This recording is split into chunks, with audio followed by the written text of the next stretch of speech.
Welcome back to Bloody Elbow. Today, I am joined by one of the UFC's newest stars, Mr. Shem Rock. Before we get into talking about the upcoming UFC career, we'll talk a little bit about the partnership that you've got going on with Reprimo. Just talk to me about how it came together and your thoughts on it so far, man. Yeah, obviously, Reprimo, big brand now in the sportswear, leisure wear as well. I think specifically started off geared towards athletes, and then obviously all of the fighters are wearing them. You see me, Riley, Fletcher, you see other athletes wearing them, boxers, whatever. And then obviously it becomes a thing where everyone wants to wear it, and this is the good thing with sportswear, lad. You can wear it outside of your whatever you.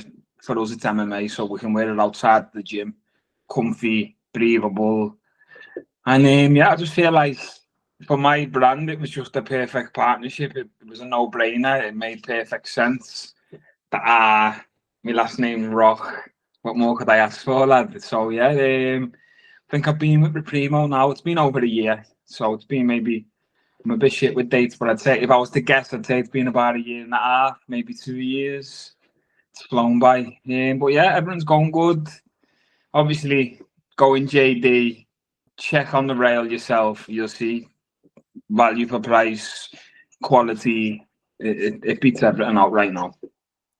You mentioned obviously that Luke and Nathan are also with it, and I mean, this has been such a big talking point. I think I've spoken to you about this multiple times, that it's felt like the whole next gen unit have all been coming towards the UFC in the last couple of years, and we've spoken about the possibility of having you all share these cards together. And obviously it's a little bit different now because Paddy's been in the UFC for quite some time now. Molly obviously recently has parted ways with the company, so it's a little bit different. But now we've got obviously Fletcher still in there, yourself and Luke now signed, so it feels like not only are you guys all part of the same Reprimo unit, but the next gen team is coming together again.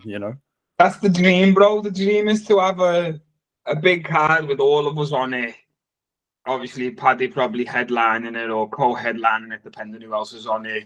Me, Riley, Nathan. We've got George and Cullen fucking nipping on our heels, getting in soon. We've got loads of lads ready, and not only just us, because I don't like it to always just be about us. The whole Northwest, like Curtis Campbell's doing his thing, just got signed.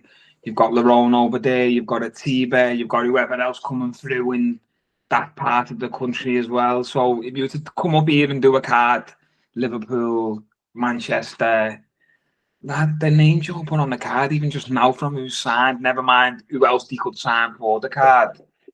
It's what they need to do, don't you, lad? They need to come to Liverpool. Yeah, for sure. I went to the UFC's event, the last one in Liverpool, that feels like such a long time ago now. And I mean, even at that point, it felt like it was kind of breaking through still. And, you had a couple of local names. Obviously, Molly debuted on that card and Till was headlining. But you could literally now, some of the names you just mentioned, if they come back to the UK in March, which I assume they will, you could pretty much fill that card with all fighters that have never fought in the UK in the UFC before. Like, it's insane. Yeah, and not only have you done that, would it be a good card? It'd actually be like a big name card. Like a lot of these guys who aren't even in the UFC now on this Europe scene have actually got big names. And it just shows like how far the sport's come for the Northwest and for the UK and for Europe to be outside the UFC, but still be a big name, where maybe 10 years ago that wouldn't have been a thing as much. Obviously, you've got exceptions to the rule, like Paddy was always like that. But 99% of the rest of the MMA community outside the UFC were relatively unknown. And I think that's starting to change now. Like MMA is so popular in the Northwest, especially. Yeah, for sure. You mentioned it briefly then, but how close are we to this UFC debut coming together? I know that you've been teasing some things here and there, so I feel like we're getting pretty close. Bro, I can't really say what's going on because obviously Dana will fucking get me in a headlock. But what I can say is I was given a date by my management. I've okayed the date. I'm preparing for the date. A long period of time's gone by, and it seems to be hard to get an opponent. So I don't know what's going on. I don't know if I'm getting turned down, or maybe if now they're looking to put me on another card further away. But I've been in camp now for a good while, and I'm ready. That's all I need to say. I'm ready. Whether they want to let me fight now, whether they want to let me fight in 3 weeks, 10 weeks. Once I've got the ball rolling, you can't stop me, bro.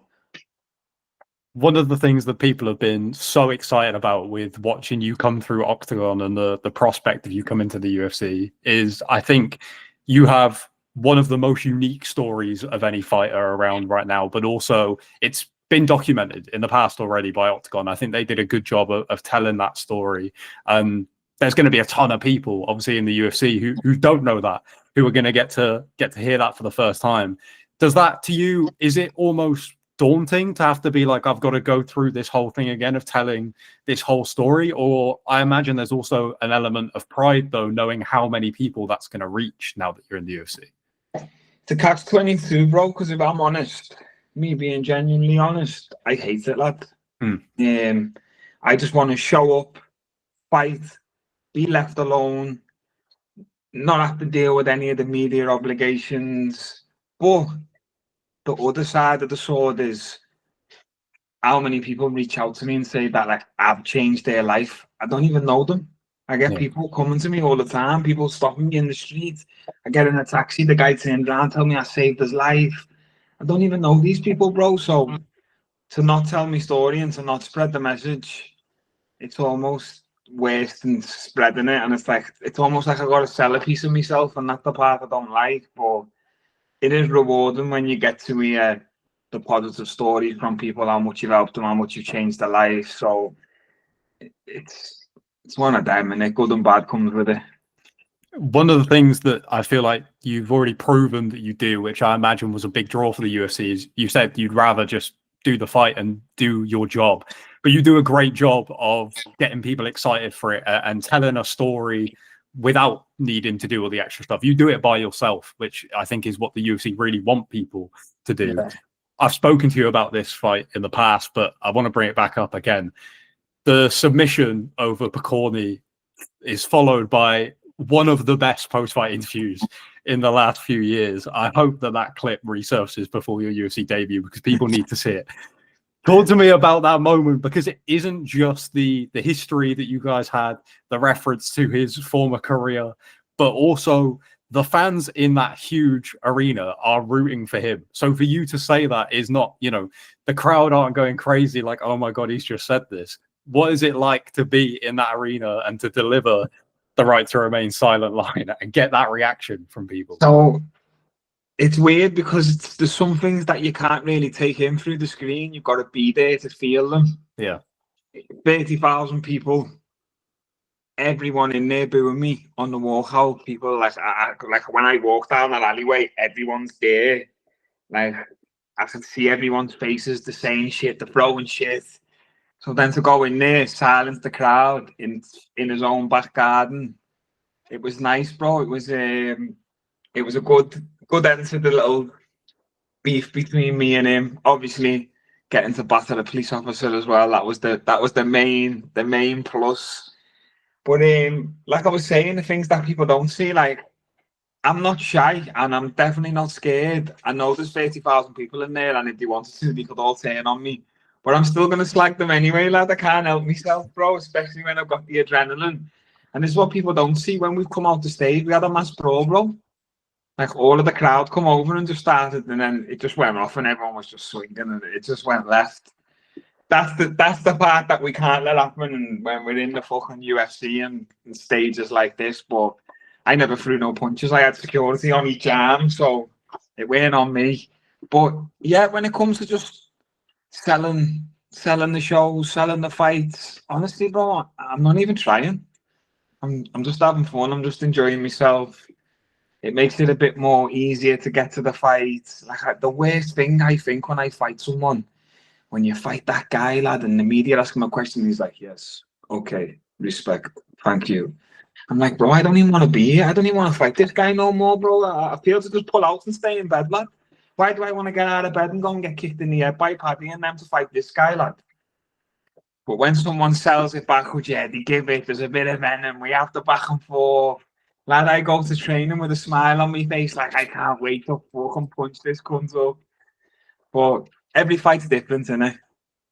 Yeah, you mentioned Paddy there. Obviously, the huge talk around him at the moment is this Ilia fight. Whether it happens, will be one of the biggest fights that the UFC have put together in quite some time. Give me your thoughts on where you kind of feel like that's at the moment, because there's been a little bit of like Paddy seems to just be waiting to see what's going to happen with Ilia, but also your thoughts on how that goes down.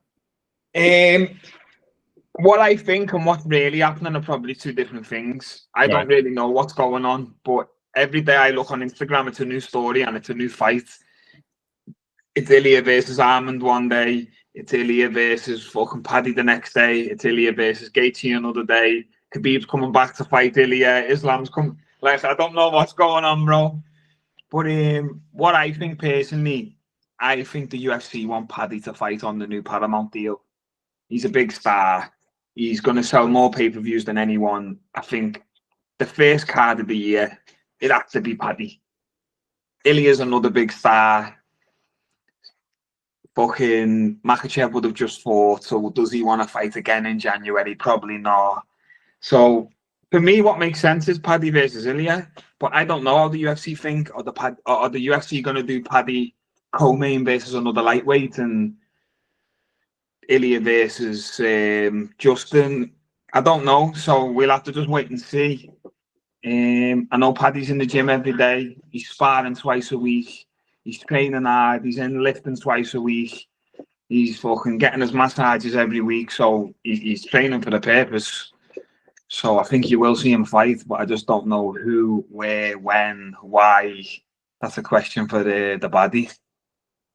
What do you think about the matchup from the case of from the point of view of someone who knows Paddy well? Because there are so many people who, not just in this fight, but in a lot of Paddy's fights, will overlook him for various reasons. And he keeps proving people wrong. And I think people are starting to get around the fact that maybe there's something that people naturally underestimate about him, like not just critics and things like that, but his opponents. And when you look at Ilia, super confident guy, and obviously from the eye test alone, you can see what makes him special. And I think people with Paddy, it's maybe taken them a bit longer to realize why he's so good. So give me your thoughts. The best part, though. I think the best part is everyone's against you, everyone doubts you, no one bets on you. And every time you go out there and you shock them and you keep shocking them and you keep, like he says, they move the goalposts for them. I think that's the beauty of MMA. This guy who comes through and, you know, he's got longer hair. He doesn't look like a Francis Ngannou scary motherfucker. He laughs, he can talk, he has jokes, he's got the banter. So you think, well, if he's got all that, he can't fight. And then he comes in there and he can fight. Bro, this is what I love about the sport. Like, if you see this guy walking down the street, you wouldn't go, oh my God, look at him. He's an MMA fighter. Like, if you didn't know, you wouldn't know. And that's the beauty about it. And I think the attributes that Paddy has are what Topuria doesn't really want to face, I think. I think same with Armin as well. He doesn't want to face guys who are going to put him on his back. He doesn't want to face guys who are going to make it a bit ugly, but get in the face. I think Ilia likes to fight at his pace, fight on his terms. He definitely doesn't want to be on his back. He doesn't want to grapple off his back. He wants to defend all takedowns and strike. And I think when you fight a guy like Paddy, good luck, bro. You can take a shot. He's massive. He's physically strong. When you stand in front of him, he's physically imposing. He feels bigger than he is. And if he gets on top of you, like, it's a long night. So I feel like Ilia would have to fucking do a lot to beat Paddy. And obviously I'm biased, lad. I'm gonna say I think Paddy beats him. But sitting here as a non-biased fan, it's a fight I'd love to see regardless. Yeah, absolutely, man. I mean, you mentioned Paddy not being the most, you know, a guy that you look at and go, well, that guy could beat me up in the street, which ties completely round to the start of your MMA career and going to a jiu-jitsu gym and being like, how are these guys tapping me and stuff like that, that has now led to the UFC debut. I can't wait to see it, mate. I appreciate your time as always, and I'm sure I'll catch you after that UFC debut. Sound, brother. All right, cool. Thank you. Oh.